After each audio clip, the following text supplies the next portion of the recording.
This is the Southside School of Financial Freedom Watchlist and market report for the week ending May 7th, 2022.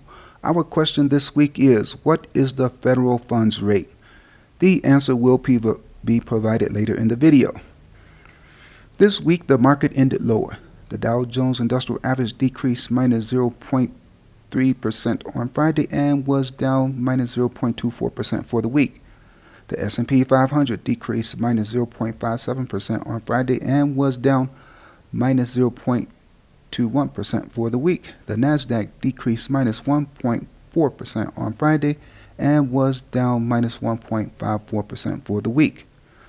Looking at the week, we can see that there were 9 up finishes versus 6 down finishes for the major indexes. On Monday, Tuesday, and Wednesday, all 3 major indexes finished up. On Thursday and Friday, they all finished down. The new unemployment claims were 200,000 versus 182,000 expected. U.S. job openings hit a record high of 11.55 million in March. Worker output fell 7.5% in the first quarter. Home affordability is nearly the worst on record as mortgage rates spiked to 5.55%. However, mortgage demand rose for the first time since early March. Natural gas prices surged as much as 9% to the highest level since 2008, and the Fed raised interest rates by a half percent point, the biggest hike in 2 decades. New unemployment claims, U.S. job openings hitting a record high, worker output falling by 7.5%, home affordability, mortgage rates spiking, and mortgage demand increasing, natural gas prices surging to 9%, and the Fed hiking interest rates are all news. And news drives the market, good and bad.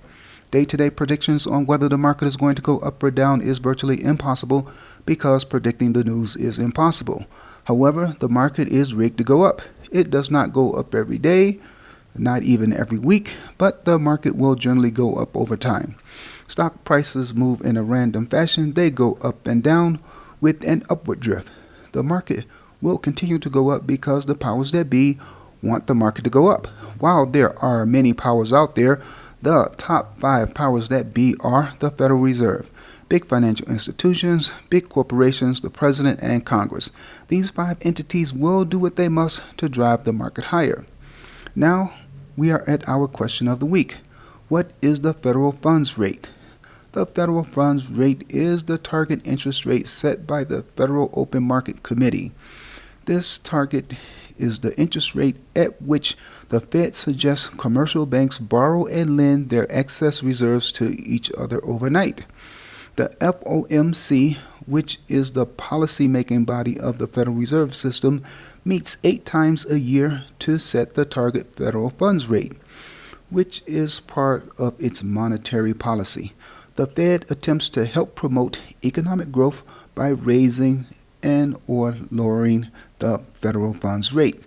To establish the rate, the Fed often buys and sells bonds and other debt instruments in the debt market.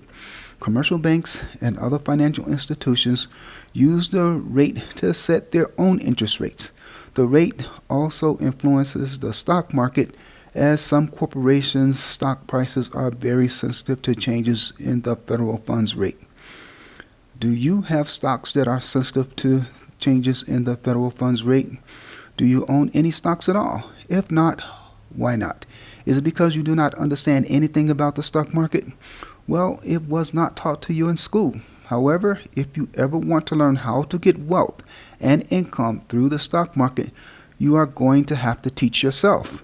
You must RSI. That is, read, save, and invest. Formal school taught you how to read, but society and the powers that be discourages you from reading, especially books. School taught you how to be a worker. They did not teach you how to be an investor, and they did not teach you how to be a critical thinker. And they taught you absolutely nothing about the U.S. financial system.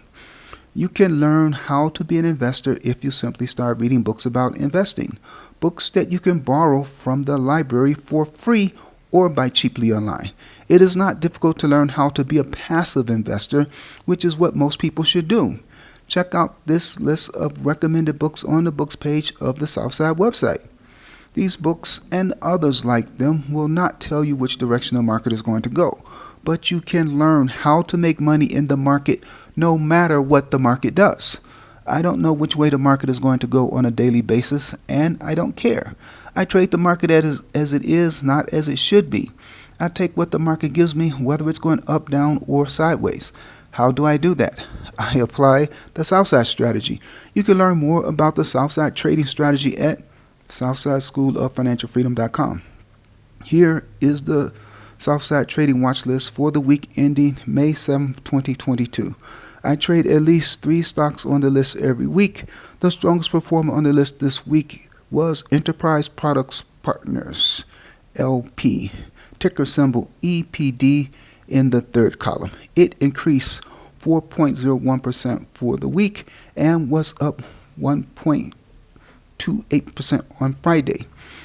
Enterprise Partners is a provider of mainstream energy services to producers and consumers of natural gas liquids, crude oil, petrochemicals, and refined products in North America. The company business segments include natural gas liquids pipelines and services, crude oil pipelines and services, natural gas pipelines and services, and petrochemical and refined product services. Looking at a summary of results, you can see that EPD has increased almost 23% year to date. I did not trade Enterprise this week, but I may trade it in the future. Whether a stock goes up or down, you can generate cash flow from it. Whether you own a stock or not, you can still generate cash flow from it using the Southside strategy. The Southside trading strategy involves trading for weekly cash flow, that is, trading for income. SPY is shown at the bottom of the third column. SPY is the S&P 500 ETF. This is the benchmark I compare my trading performance to. My objective is to beat the S&P 500 index while at the same time generating cash flow. Most professional money managers do not consistently outperform the S&P 500 index. They usually lose and lose badly to the index. Thus, most investors and traders should just invest in or trade a market index fund or ETF like SPY. What do? Do you beat the S&P 500 index? Do you have a watch list? What is your investing and or trading strategy? How well do you do against the S&P 500 Index ETF SPY? Let me know in the comments section. Are you willing to share your strategy? The Southside portfolio is not outperforming the S&P 500 Index ETF SPY. The Southside portfolio is down minus 24.63% versus minus 13.39% down for SPY. A difference of 11.24%. The Southside is losing to SPY by more than 11%. The primary reason the portfolio is losing is that the Southside is heavily invested in Bitcoin, and Bitcoin is still in a bear market. Will Bitcoin bounce back this year? Stay tuned to find out what happens to Bitcoin and subsequently what happens to the Southside portfolio, because we will remain heavily invested in Bitcoin. The portfolio is 87% in a Bitcoin trust. Equities, including puts, calls, and ETFs, make up 8.38% of the portfolio. Cash is 4.62%. The cash flow generated for this week was 0.93% of the portfolio account value. The account value changed by minus 4.3%. Meanwhile, the S&P 500 ETF SPY changed by minus 0.16%. I sold option contracts on 2 positions this week. They were both calls that range from $254.06 to $371.71. You can get more details, including the total dollar amount of cash flow for the week, on the website SouthsideSchoolOfFinancialFreedom.com. Check out past videos for other questions of the week. They are listed in the description section. Please like, share, and subscribe.